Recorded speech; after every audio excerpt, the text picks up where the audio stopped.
Bismillahirrahmanirrahim. Qala al-mu'allif rahimahu wa nafa'ana bihi wa bi ulumihi fid dharain amin ya rabbal alamin. Wa yuqalu lan den ucapake apa sing den ucapake salasu ayatin utawi telu pira-pira ayat iku nuzilat den turunake apa salasu ayat makrunatan halikang den barengake bisalasin kelawan telung ayat kang liya bisalasin kelawan telung ayat kang liya.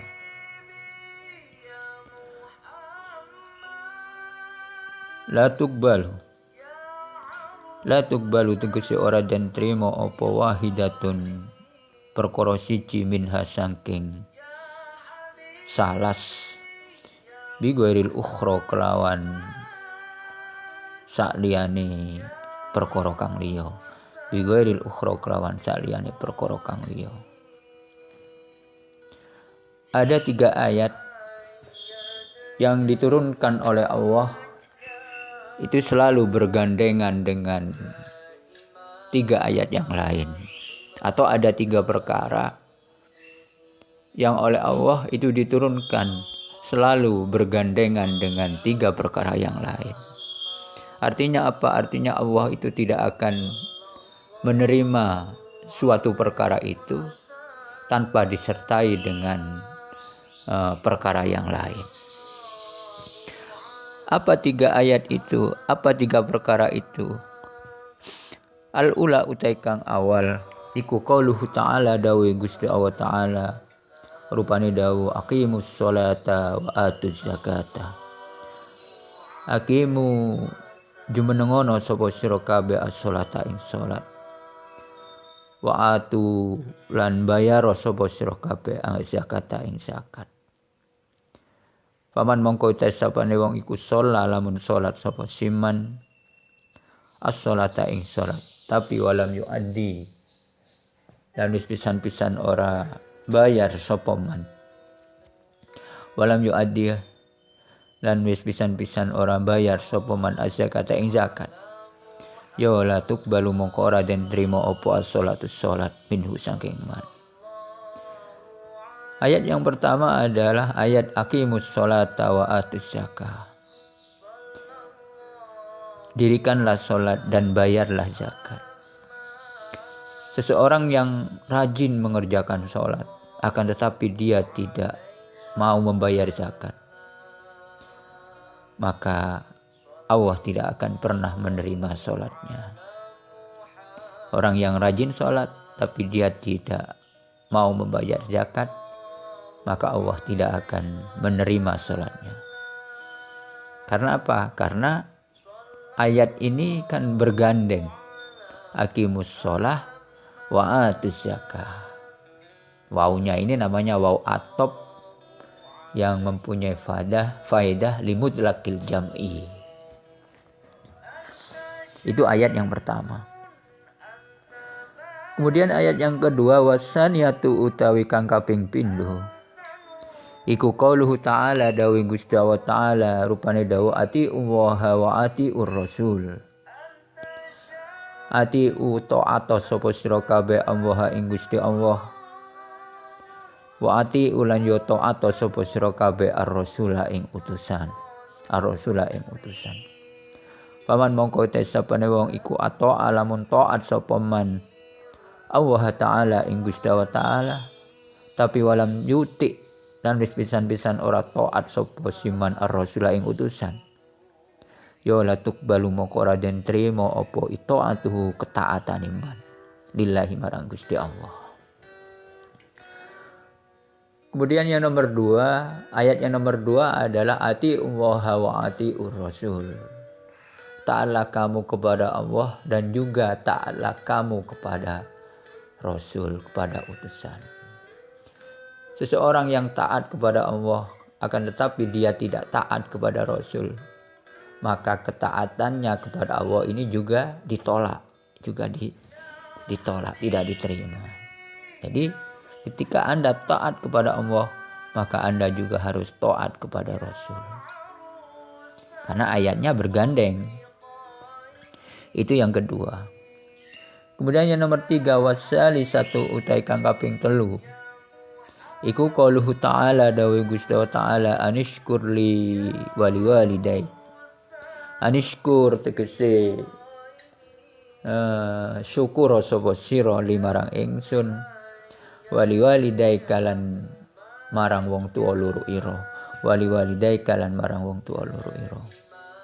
Paman mongko tes sapane wong iku syakara lamun bersyukur sapa man Allah ing Gusti Ta'ala. Tapi walam yashkur lan wis pisan-pisan ora bersyukur sapa man liwalidayhi marang wong tuwa loro man. Ya la yaqbalu mongko ora bakal nerima sapa Allah Gusti Ta'ala syukrahu ing syukure man. Syukrahu ing syukure man. Kemudian ayat yang nomor 3 adalah ayat anishkur li wali walidaika. Bersyukurlah kamu kepadaku, kata Allah, dan juga kepada kedua orang tuamu.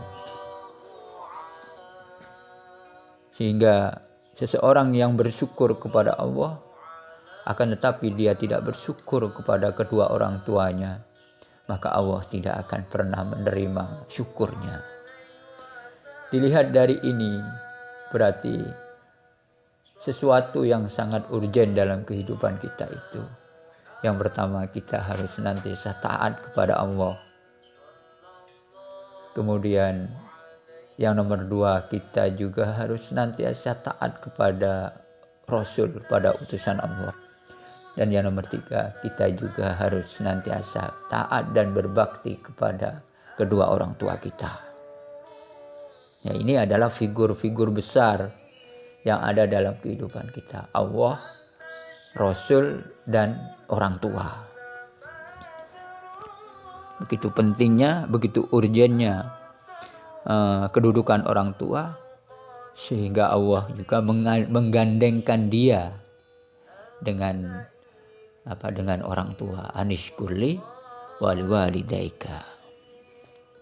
Wadalilu utawi dalile ala dalika ing atase mengkono-mengkono wajib bersyukur kepada orang tua. Iku qaulun nabiyyi dawuh Kanjeng Nabi sallallahu alaihi wasallam, man ardo walidayhi faqad ardo khaliqahu wa man askhata walidayhi faqad askhata khaliqahu. Manut sapane wong iku ardo lamun ngridaake sapa man walidayhi ing wong tuwa loro man, ya faqad ardo mongko teman-teman aran ngridaake sapa siman khaliqahu ing zat kang dadekake man. Wa man utasapane wong iku askhata lamun bendoake sapa man walidayhi ing wong tuwa loro man, faqad askhata mongko teman-teman aran bendoake sapa man khaliqahu ing zat kang dadekake man. Dalil yang menunjukkan atas kewajiban kita untuk senantiasa berbakti dan mencari ridho kedua orang tua kita adalah hadis dari baginda Nabi SAW yang mengatakan bahwasanya orang yang mencari ridho kedua orang tuanya, sungguh dia juga telah mendapatkan ridho dari Allah.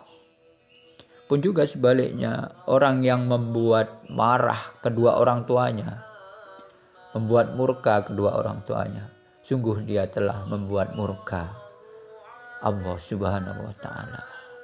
Makanya dalam redaksi hadis yang lain dikatakan ridho fi ridhol walidain wa sukhtullah fi sukhtil walidain. Ridhonya Allah terdapat pada ridhonya kedua orang tua. Pun juga sebaliknya, murkanya Allah itu berada pada kemurkaan kedua orang tua. Ini artinya apa? Ini artinya kita sebagai seorang anak wajib hukumnya untuk senantiasa mendapatkan ridho dari kedua orang tua. Karena ketika orang tua kita itu sudah ridho kepada kita, insya Allah kehidupan kita akan menjadi kehidupan yang serba enak. Kehidupan yang sakinah, mawaddah, warahmah. Pun juga sebaliknya, kalau kita senantiasa menyakiti hati kedua orang tua kita, jangan pernah berharap Anda akan mendapatkan ketenangan dalam hidup. Gak ada ceritanya orang-orang yang sukses. Gak ada ceritanya orang-orang yang menjadi seorang tokoh yang besar. Dia adalah pendurhaka kepada kedua orang tua. Semua yang menjadi sukses, semuanya yang menjadi orang besar, tokoh-tokoh besar, ulama-ulama besar. Kalau Anda membaca sejarahnya kayak apa, biografinya bagaimana. Mereka semuanya adalah orang yang senantiasa berbakti dan berbakti kepada kedua orang tuanya. Bahkan banyak wali-wali. Ini nanti akan saya bacakan cerita-cerita yang mungkin Anda belum pernah dengar ceritanya. Tentang bakti seorang anak. Sehingga kemudian dia mendapatkan kemuliaan yang luar biasa. Mendapatkan karomah yang di luar nalar manusia. Itu karena apa? Ya karena dia berbakti kepada orang tuanya. Dulu pada zaman dekade sahabat ada seorang yang sangat terkenal yang bernama Uwais Al-Qarni. Uwais Al-Qarni ini mendapatkan julukan orang yang terkenal di langit, tapi di bumi dia tidak ada orang yang menghiraukan dia. Uwais Al-Qarni ini adalah ketuanya para wali. Sehingga sampai-sampai Nabi Muhammad itu berpesan kepada seorang sahabat yang bernama Umar bin Khattab. Umar bin Khattab, kamu kalau kelak bisa bertemu dengan seorang pemuda yang bernama Uwais Al-Qarni, mintalah doa. Itu pesan Nabi kepada seorang Umar bin Khattab. Kemudian ditanya oleh Umar bin Khattab, siapa gerangan wahai Rasulullah yang kau maksud dengan Uwais Al-Qarni itu? Uwais Al-Qarni itu adalah seorang pemuda yang namanya itu melambung, namanya itu viral di langit. Seluruh malaikat bercerita tentang kesolehannya, tentang baktinya kepada ibunya, sehingga dia diangkat sebagai ketuanya para wali. Jadi Uwais Al-Qarni itu ketuanya para wali, di atas Syekh Abdul Qadir Al-Jilani pangkat dan kedudukannya. Walaupun di bumi dia dianggap sebagai seorang yang gila, Uwais Al-Qarni ini. Demikian, semoga bermanfaat.